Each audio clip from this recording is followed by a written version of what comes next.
آج رمضان المبارک کی 12 تاریخ ہے اور سورہ یوسف کی آیت نمبر 5 کے حوالے سے درس قرآن کا عنوان ہے خواب کے آداب۔ اللہ رب العالمین نے حضرت یعقوب علیہ السلام کا قول نقل کرتے فرمایا کہ یعقوب علیہ السلام نے کہا، اے میرے پیارے بیٹے، اپنے خواب کو اپنے بھائیوں سے مت بتانا ورنہ وہ تمہارے خلاف چال چلیں گے۔ بے شک شیطان انسان کا کھلم کھلا دشمن۔ دراصل یوسف علیہ السلام نے بچپن میں جو خواب دیکھا تھا کہ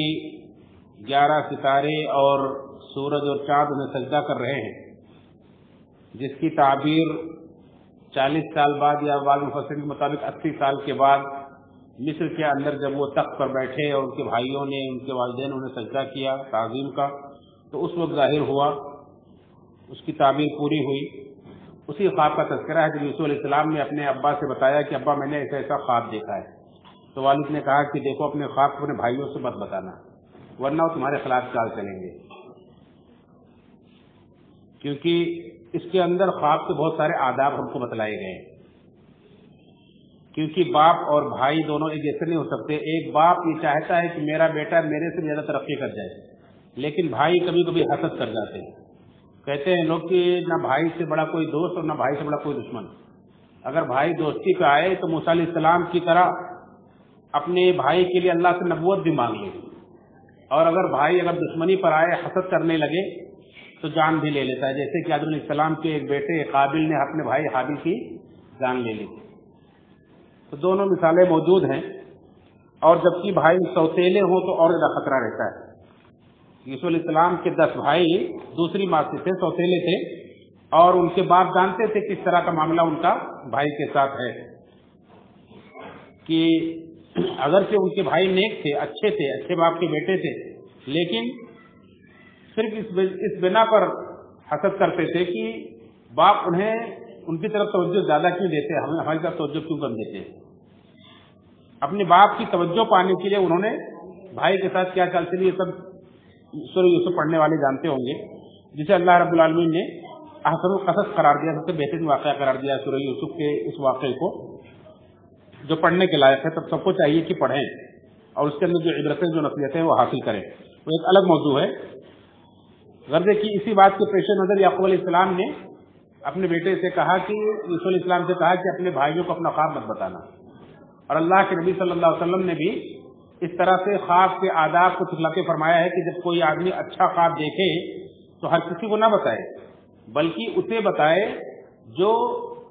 یا تو عالم ہو یا تو اس سے محبت کرنے والا ہو۔ اور یوسف علیہ السلام کے باپ نہ صرف ایک عالم بلکہ ایک نبی تھے، اور باپ کی محبت اپنے بیٹے کے لیے کیسی ہو سکتی ہے، اور یوسف علیہ السلام کے لیے یعقوب علیہ السلام کی کیسی محبت تھی، سبھی جانتے ہیں کہ ان کی محبت میں رو رو کر وہ آنکھوں کی بینائی تک کھو بیٹھے تھے۔ تو اللہ کے نبی صلی اللہ علیہ وسلم نے خواب کے آداب میں بتلایا کہ جب کوئی آدمی اچھا خواب دیکھے، بخاری مسلم کی روایت ہے، ابو سعید خدری رضی اللہ عنہ سے مروی ہے کہ جب کوئی اچھا خواب دیکھے تو یہ اللہ کی طرف سے ہے، اس پر اللہ کا شکر ادا کرے، اور کسی ایسے آدمی کو بتا دے جو اس سے جس سے وہ محبت کرتا ہو، وہ جس سے محبت کرتا ہو یا جو بہت ہی نیک ہو، کوئی عالم ہو، اسے بیان کر دینا چاہیے، بھلے اس کی تعبیر بتائے یا نہ بتائے، یا اور بات ہو۔ اسی طرح سے اللہ کے نبی صلی اللہ علیہ وسلم نے فرمایا کہ اگر کوئی آدمی ایسا خواب دیکھے جو اسے ناپسند ہو، یعنی جو وہ نہ چاہے کہ میری زندگی میں ایسا واقعہ پیش ہے جو میں نے خواب میں دیکھا ہے، وہ پسند نہ کرے اس بات کو، تو یہ شیطان کی طرف سے ہے۔ اس پر چاہیے کہ وہ اپنے کروٹ کو بدل لے، جس کروٹ پر سویا تھا اس کروٹ کو بدل لے، اور بائیں طرف 3 بار تھکا دے اور شیطان سے اللہ کی پناہ مانگے، یعنی اعوذ باللہ من الشیطان الرجیم پڑھ لے، اور بعض روایت کے مطابق ایسا کہ اگر ہو سکے تو اس کے 2 رکعت نماز بھی پڑھ لے، تو وہ خواب اسے کوئی نقصان نہیں پہنچائے گا۔ اسی طرح سے اللہ نے فرمایا کہ جب تک خواب کی تعبیر نہ پوچھ لی جائے تب تک وہ خواب پرندے کے پیر پر ہوتا ہے، یعنی وہ واقعی ہو سکتا ہے، نہیں بھی ہو سکتا ہے، اس کی کوئی حیثیت نہیں ہے، لیکن جب خواب کی تعبیر پوچھ لی جاتی ہے اور تعبیر جب بتا دی جاتی ہے تو واقع ہو کر رہتا ہے۔ اس لیے آدمی کو چاہیے کہ برا خواب کسی کو نہ بتائے اور اچھا خواب کسی کو بتا دے، اور خواب کی تعبیر کے تعلق سے بھی ہر کسی کے پاس اس کا علم نہیں ہوتا ہے، یہ بہت کم لوگوں کو خواب کی تعبیر کا علم ہوتا ہے، اور اس کے لیے بھی علماء نے کچھ اصول بتلائے ہیں، لیکن سب سے بہترین اصول، سب سے بہترین مطلب یہی ہے کہ آپ کسی اپنے اچھے جاننے والے کو خواب کو بتلا دیں اور اس کو اللہ کی تعریف کریں، اللہ کا شکر کریں، یہ کافی ہے آپ کے لیے۔ اگر برا خواب دیکھیں تو کسی کو نہ بتائیں، اس سے شیطان سے پناہ مانگیں اور بائیں تک کلمہ سے سکھا لیں، یہ آپ کے لیے کافی ہے۔ اسی طرح سے خواب کے تعلق سے اللہ کے نبی صلی اللہ علیہ وسلم کا فرمان یہ ہے کہ نبوت میں سے کوئی چیز باقی نہیں رہ گئی ہے سوائے مبشرات کے۔ صحیح مسلم کی روایت ہے۔ تو صحابہ نے پوچھا کہ دوستوں مبشرات کیا ہیں؟ تو آپ نے فرمایا کہ سچے خواب، مومن کے خواب جو سچے ہوتے ہیں یہ گویا کہ نبوت کا ایک حصہ ہے، بلکہ روایت کے مطابق نبوت کا 46واں حصہ ہے، اور اس سے کوئی دین کا کوئی مسئلہ کوئی نہیں بنا سکتا ہے، کوئی مسئلہ نہیں پیدا کر سکتا ہے کہ کسی کو کسی کام کا حکم دے، کسی کام سے منع کرے۔ یہ صرف بشارت کے کام آ سکتے ہیں کہ مستقبل میں آنے والے کسی واقعے کے تعلق سے اللہ تعالیٰ کسی سچے مومن کو کوئی خواب دکھا دے کہ ایسا ہونے والا ہے، تو یہ ایک خوشخبری کے طور پر دنیا کے اندر باقی رہ گیا، جو اللہ کی طرف سے اس طرح سے ہوتے رہتا ہے۔ بہت سارے سچے خواب انسان دیکھ لیتا ہے، اور علماء نے بتایا کہ اس کے تعلق سے جو انسان جتنا زیادہ سچا ہوگا اس کا خواب بھی سچا ہوگا، اور یہ دو چیزوں پر معمول ہے۔ اگر انسان چاہتا ہے اس کا خواب سچا ہو تو وہ حلال کھائے اور سچ بولے تو اس کا خواب سچا ہوتا ہے، اور اگر کوئی آدمی لگاتار برے خواب دیکھتا ہے، غلط خواب دیکھتا ہے، ڈراؤنے خواب دیکھتا ہے، تو اسے چاہیے کہ وہ اپنی اصلاح کر لے، اپنے کھانے پینے کو حلال کر لے، اپنی زبان کی اصلاح کر لے، سچ بولے اور ایمان کی طرف پلٹے، تاکہ اس طرح کے خواب سے وہ اپنے آپ کو بچا سکے۔ یہ خواب کے چند آداب تھے جو اللہ کے نبی صلی اللہ علیہ وسلم نے بیان فرمائے ہیں، بخاری مسلم کی حدیث کے اندر اس کی تفصیل موجود ہے۔ اور اسی طرح سے اس آیت سے مفسرین نے یہ بھی مطلب نکالا ہے کہ بھائیوں کے اندر بھی حسد پیدا ہو سکتا ہے،